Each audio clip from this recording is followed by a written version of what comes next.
ഇന്ത്യയുടെ സമുദ്രാതിർത്തികൾ മുൻകാലങ്ങളിൽക്കാൾ വലിയ രീതിയിലുള്ള പ്രതിരോധത്തിലേക്ക് മാറിയിരിക്കുകയാണ്. കാരണം ചൈനയുടെയും പാകിസ്ഥാന്റെയും എല്ലാം സ്വാധീനം അവർ ഈ കടൽ പ്രദേശങ്ങളിലേക്ക് സമുദ്ര അതിർത്തിയിലേക്ക് ശക്തിപ്പെടുത്തിയിരിക്കുകയാണല്ലോ.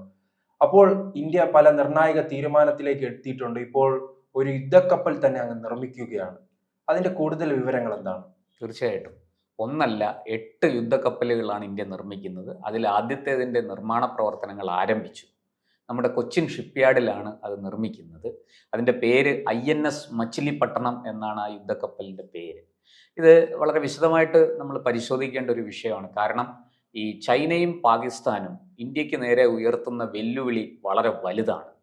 പ്രത്യേകിച്ചും നമ്മുടെ സമുദ്രാതിർത്തിയിൽ വലിയ വെല്ലുവിളി ഈ രണ്ടുപേരും ഉയർത്തുന്നുണ്ട്.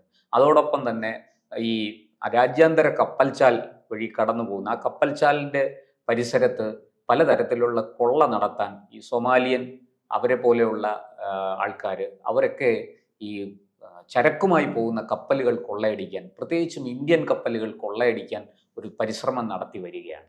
ഇതൊക്കെ നമുക്കിപ്പോഴും അറിയാം. പലരെയും നമ്മൾ മോചിപ്പിച്ചിട്ടുണ്ട്. നമ്മുടെ ആൾക്കാരെ മാത്രമല്ല മറ്റു പല രാജ്യക്കാരെയും നമ്മൾ രക്ഷിച്ചിട്ടുണ്ട്. ഇതൊക്കെ കഴിഞ്ഞ കുറച്ച് നാളുകളായിട്ട് നടന്നു വരുന്ന കാര്യങ്ങളാണ്. അപ്പോൾ നമ്മൾ തീരുമാനിച്ചു വളരെ ശക്തമായ ഒരു നാവിക സേന നമുക്കുണ്ടാകണം എന്ന് നമ്മുടെ ഇന്ത്യ ഗവൺമെൻറ് തീരുമാനിച്ചു. അതിൻ്റെ ഫലമായിട്ട് നേരത്തെ ഉണ്ടായിരുന്ന പഴയ കപ്പലുകൾ 150ഓളം കപ്പലുകൾ നമ്മൾ ഡീകമ്മീഷൻ ചെയ്യുകയാണ്. അതിനെ മാറ്റിയിട്ട് പകരം അവിടെ പുതിയ കപ്പലുകൾ വരികയാണ്. അതിൻ്റെ ഭാഗമായിട്ട് ഈ പുതിയ കപ്പൽ വന്നു കഴിയുമ്പോൾ മാത്രമേ പഴയ കപ്പലിനെ ഒഴിവാക്കുകയുള്ളൂ നമ്മൾ. അതിൻ്റെ ഭാഗമായിട്ട് ഇപ്പോൾ ഇതാ 8 കപ്പലുകൾ നിർമ്മിക്കാനുള്ള കരാറാണ് നമ്മുടെ കേരളത്തിലെ കൊച്ചിൻ ഷിപ്പ്യാർഡിന് കിട്ടിയിരിക്കുന്നത്. അതിൽ ആദ്യത്തെ കപ്പൽ INS മച്ചിലിപട്ടണം എന്ന ആദ്യത്തെ കപ്പലിൻ്റെ നിർമ്മാണമാണ് ഇന്നലെ ആരംഭിച്ചിരിക്കുന്നത്. ഈ കപ്പലിന് ഒരുപാട് പ്രത്യേകതകളുണ്ട്. ഞാനതൊന്ന് ചുരുക്കി പറയാം. ഇത് അന്തർവാഹിനികളെ പ്രതിരോധിക്കാനുള്ള യുദ്ധക്കപ്പലാണ്. ഒരു സാധാരണ കപ്പലല്ല, സാധാരണ യുദ്ധക്കപ്പലുമല്ല. 7ാം തലമുറയിൽപ്പെട്ട ഒരു യുദ്ധക്കപ്പലാണ്. അന്തർവാഹിനികളെ ഈ കടലിനടിയിലൂടെ വളരെ രഹസ്യമായി വന്ന് നമ്മളെ ആക്രമിക്കുന്ന റഡാറുകളുടെ എല്ലാം കണ്ണു വെട്ടിച്ച് നമ്മുടെ കപ്പലിനെ ആക്രമിക്കാൻ കഴിയുന്ന അന്തർവാഹിനികളുണ്ട്. അപ്പോൾ അത് ചൈനയുടെ കയ്യിലും അമേരിക്കയുടെ കയ്യിലും ഒക്കെ അത്തരം അന്തർവാഹിനികളുണ്ട്. പക്ഷേ നമ്മളും ആ രംഗത്ത് നമുക്കും അത്തരം അന്തർവാഹിനികളുണ്ട്. ഈ സ്റ്റെൽത്ത് അന്തർവാഹിനികളും സ്റ്റെൽത്ത് കപ്പലുകളും ഒക്കെ നമുക്കുണ്ട്. കഴിഞ്ഞ ദിവസം നമ്മൾ അതിൻ്റെ കാര്യം ചർച്ച ചെയ്തിരുന്നു. അതുപോലെ അത്തരം അന്തർവാഹിനികളെ നേരിടാൻ കഴിയുന്ന, അതിന് ശേഷിയുള്ള, അതിന് സാങ്കേതികമായി മികവുള്ള യുദ്ധക്കപ്പലാണ് നമ്മൾ നിർമ്മിക്കുന്നത്. ഈ കപ്പലിൻ്റെ പ്രത്യേകത നമ്മൾ തന്നെ തദ്ദേശീയമായിട്ട് ഇവിടെ തന്നെ നമ്മൾ വികസിപ്പിച്ചെടുത്ത ഒരു സാങ്കേതിക വിദ്യയാണ് ഈ കപ്പലിൽ ഉപയോഗിക്കുന്നത്. വളരെ കുറ്റമറ്റ, പിഴവില്ലാത്ത ഒരു സാങ്കേതിക വിദ്യയാണ് നമ്മൾ ഈ കപ്പലിൽ ഈ കടലിൻ്റെ ആഴങ്ങൾ നിരീക്ഷിക്കാനും പഠിക്കാനും വേണ്ടിയിട്ട് നമ്മൾ ഉപയോഗപ്പെടുത്തുന്നത്, ഇതിൽ ഈ കപ്പലിൻ്റെ ഭാഗമാക്കുന്നത്. ഇത് ആത്മനിർഭർ, നമ്മുടെ പ്രധാനമന്ത്രി മുന്നോട്ട് വെച്ച ആത്മനിർഭർ പദ്ധതിയുടെ ഭാഗമായി തദ്ദേശീയമായി വികസിപ്പിച്ച ഉന്നത നിലവാരമുള്ള ഒരു സാങ്കേതിക വിദ്യയാണ് ഉപയോഗിക്കുന്നത് എന്ന് മാത്രമാണ് പുറത്തു വരുന്ന വിവരം. അതിൻ്റെ മറ്റു പേരോ മറ്റു കാര്യങ്ങളോ ഒന്നും പുറത്തു വിട്ടിട്ടില്ല അവർ. എന്തായാലും ഒരു കാര്യമുണ്ട്, യുദ്ധക്കപ്പൽ നിർമ്മാണ രംഗത്ത് ഇന്ത്യ തങ്ങളുടെ മേൽക്കോയ്മ ഉറപ്പിച്ചിരിക്കുകയാണ്. ചൈനയെ പോലെ ചൈനയും ഇന്ത്യയും ഇപ്പോൾ തുല്യ ശക്തികളാണ്, തുല്യ നാവിക ശക്തികളാണ്. ഇന്ത്യയുടെ ആവശ്യം കൂടെയാണല്ലോ ഇപ്പോൾ സൂചിപ്പിച്ചതുപോലെ തന്നെ ചൈന ഇന്ത്യയെ ചുറ്റി വളയുന്ന ഒരു സാഹചര്യമുണ്ടല്ലോ. പ്രത്യേകിച്ച് നമുക്കറിയാം, കുറച്ചുനാൾ മുൻപ് ശ്രീലങ്കയിൽ തുറമുഖത്ത് ചൈനയുടെ വലിയ സ്വാധീനം ഉണ്ടായിരുന്നു. മാലിദ്വീപിനെ ലക്ഷ്യമിടുന്നുണ്ട്. അങ്ങനെ ഇന്ത്യക്ക് ചുറ്റും ഇന്ത്യയെ വളയാൻ ശ്രമിക്കുന്ന ഒരു ഘട്ടത്തിൽ ഇന്ത്യ ഇത്തരം യുദ്ധക്കപ്പലുകളുമായി നേരിട്ടിറങ്ങുകയല്ലേ? അതെ, 2014 നരേന്ദ്രമോദി അധികാരത്തിൽ വരുമ്പോൾ വാസ്തവത്തിൽ ചൈന ഇന്ത്യക്ക് ചുറ്റുമുള്ള നിരവധി ദ്വീപുകളിൽ ഒരു മാല കോർത്തതുപോലെ ദ്വീപുകളിൽ തങ്ങളുടെ സ്വാധീനം ഉറപ്പിച്ചിരുന്നു. പക്ഷെ ഇപ്പോൾ പല ദ്വീപുകളും ചൈനയുടെ കൈവശമല്ല, അല്ലെങ്കിൽ ചൈനയ്ക്ക് അവിടെ സ്വാധീനമില്ല. അവിടെയെല്ലാം നമ്മുടെ നയതന്ത്രം വിജയിച്ചിരിക്കുന്നു. കേന്ദ്ര സർക്കാർ വളരെ ശക്തമായി ഈ ദ്വീപുകളെ അല്ലെങ്കിൽ ആ രാജ്യങ്ങളെയൊക്കെ സഹായിച്ച് മുന്നോട്ട് പോവുകയാണ്. അതിന് നമുക്ക് അതിൻ്റെതായ ഗുണം ഉണ്ടായിട്ടുണ്ട്. ഇപ്പോൾ നടന്നിരിക്കുന്ന ഈ യുദ്ധക്കപ്പൽ വരുന്നതോടുകൂടി ഈ പറയുന്നത് പോലെ സമുദ്ര അല്ലെങ്കിൽ നാവികസേനാ രംഗത്ത് നമ്മുടെ സമുദ്രാതിർത്തിക്കുള്ളിൽ നമ്മൾ അജയ്യരായി മാറും എന്നുള്ളതാണ്. ഈ പുതിയ സാങ്കേതിക വിദ്യ ഘടിപ്പിച്ച യുദ്ധക്കപ്പലുകൾ വരുന്നു. ഒരു കാലത്ത് ചൈന ഇന്ത്യയെ വളഞ്ഞെങ്കിൽ ഇന്ത്യ ഇപ്പോൾ തിരിച്ച് ചൈനയെ വളയാൻ ശേഷിയുള്ള ഒരു രാജ്യമായി മാറിക്കൊണ്ടിരിക്കുന്നു എന്നുള്ളതാണ്. ഇതിന്റെ ഈ കീല് സ്ഥാപിക്കൽ, കീൽ ലേയിങ് എന്നൊരു ചടങ്ങുണ്ട്. ഈ കപ്പൽ നിർമ്മിക്കുന്നതിന് മുമ്പ് ഡോക്ക് യാർഡിൽ ഈ കപ്പൽ നിർമ്മിക്കുന്ന സ്ഥലത്ത് കീൽ ലേയിങ് എന്നൊരു ചടങ്ങുണ്ട്. ആ ചടങ്ങാണ് ഇപ്പോൾ നടന്നിരിക്കുന്നത്.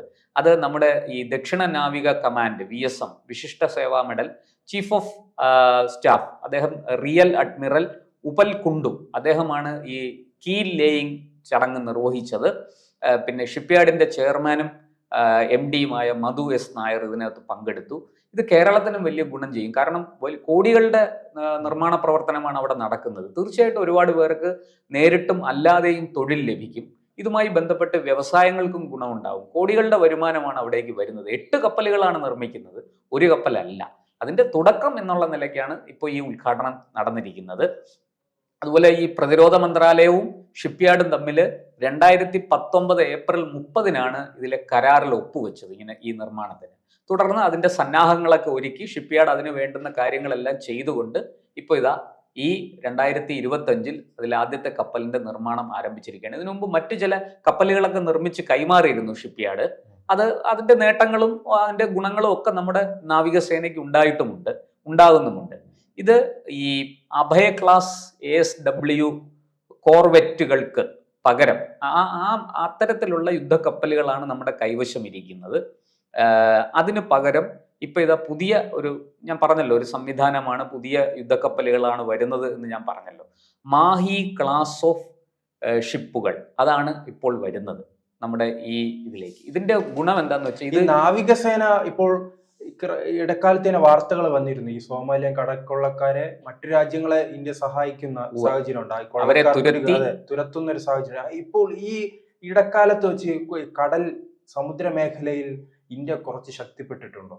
തീർച്ചയായിട്ടും നമ്മൾ വലിയ രീതിയിൽ മുന്നോട്ട് പോയിട്ടുണ്ട്. നമുക്ക് ഇപ്പോൾ കഴിഞ്ഞ ദിവസം നമ്മൾ പറഞ്ഞ ഒരു ചർച്ച ചെയ്തൊരു കാര്യമുണ്ട്. റഡാറുകൾ, വെരി ഹൈ ഫ്രീക്വൻസി റഡാറുകൾ നമ്മൾ വികസിപ്പിച്ചെടുത്തിട്ടുണ്ട്. ലോകത്ത് വേറൊരു രാജ്യത്തിൻ്റെ കയ്യിലും അത്തരത്തിലുള്ള ഒരു റഡാർ ഇല്ല എന്നാണ് നമുക്ക് ലഭിക്കുന്ന വിവരം. എന്തായാലും അത്തരം റഡാറുകൾക്ക് ഈ സ്റ്റെൽത്ത് വിമാനങ്ങളെയും മിസൈലുകളെയും ടോർപിഡോകളെയും ഒക്കെ കണ്ടെത്താൻ സാധിക്കും. അപ്പോൾ സമുദ്രത്തിൻ്റെ അടിയിൽ കൂടെ നമ്മുടെ കണ്ണ് വെട്ടിച്ച്, നമ്മുടെ റഡാർ സംവിധാനത്തിൻ്റെ കണ്ണ് വെട്ടിച്ച് നമ്മുടെ കപ്പലുകളെയും നമ്മുടെ അന്തർവാഹിനികളെയും ആക്രമിക്കാൻ വരുന്ന ഏതൊരു മിസൈലിനെയും ടോർപിഡോകളെയും ഒക്കെ നമുക്ക് കണ്ടെത്തി നശിപ്പിക്കാൻ കഴിയും. നമുക്ക് സുരക്ഷിതരായിരിക്കാൻ കഴിയും. അത്തരത്തിലുള്ള ഒരു വലിയ മാറ്റം, വലിയ വികസനം, വലിയ പുരോഗതി നമ്മുടെ നാവികസേനയ്ക്ക് ഉണ്ടായിട്ടുണ്ട്. മാത്രമല്ല ഈ ഏതാണ്ട് നമുക്കറിയാലോ, നമ്മുടെ സമുദ്രാതിർത്തി എന്ന് പറയുന്നത് ചെറിയ കിലോമീറ്റർ ഒന്നുമല്ല, വലിയ രീതിയിൽ ഒരു ഉപഭൂഖണ്ഡം പോലെയാണ് നമ്മൾ കിടക്കുന്നത്. നമ്മുടെ രാജ്യത്തിൻ്റെ 3 വശത്തും കടലാണ്. ഈ 3 വശത്തുമുള്ള കടലിൽ, സമുദ്രത്തിൽ ഇന്ന് നമ്മൾ അനിഷേധ്യമായ ഒരു ശക്തിയായി മാറിയിരിക്കുകയാണ് നമ്മുടെ നാവികസേന. ഇപ്പോൾ ഈ പുതുതായിട്ട് നിർമ്മിക്കുന്ന ഈ യുദ്ധക്കപ്പലിൻ്റെ കാര്യത്തിൽ തന്നെ ഇത് യുദ്ധത്തിന് മാത്രമല്ല, സമാധാന കാലത്തും ഇതിൻ്റെ പ്രയോജനമുണ്ട്. ഈ തീരദേശ മേഖലയിലെ പല കാര്യങ്ങളും നിർവഹിക്കാൻ, ഈ കടലിൽ അകപ്പെട്ടു പോകുന്നവരെ കണ്ടെത്താൻ, കൊടുങ്കാറ്റും പേമാരിയും ചുഴലിക്കാറ്റും ഒക്കെ അടിക്കുന്ന അവസരത്തിൽ മത്സ്യത്തൊഴിലാളികൾ കടലിൽ പെട്ടുപോയാൽ അവരെ രക്ഷിക്കാൻ ഒക്കെ ഈ യുദ്ധക്കപ്പലുകൾക്ക് കഴിയും. ഇത് വലിയ തോതിൽ നമുക്ക് ഈ ഭൂഗർഭ നിരീക്ഷണം ഉൾപ്പെടെ സാധ്യമാകുന്ന ഒരു സാങ്കേതിക വിദ്യയുള്ള കപ്പലാണ്. അതുപോലെ മൈനുകൾ വിന്യസിക്കാൻ, കടലിൻ്റെ അടിയിൽ മൈനുകൾ വിന്യസിക്കാൻ കഴിയുന്ന ആ സാങ്കേതിക വിദ്യയും ഈ കപ്പലിനുണ്ടാകും. ഇങ്ങനെ നിരവധി നേട്ടങ്ങളുള്ള ഒരു പ്രതിരോധ കപ്പലാണ്. അന്തർവാഹിനികളെ ഉൾപ്പെടെ പ്രതിരോധിക്കാൻ കഴിയുന്ന യുദ്ധക്കപ്പലാണ് ഇപ്പോൾ നമ്മൾ നിർമ്മിക്കുന്നത്.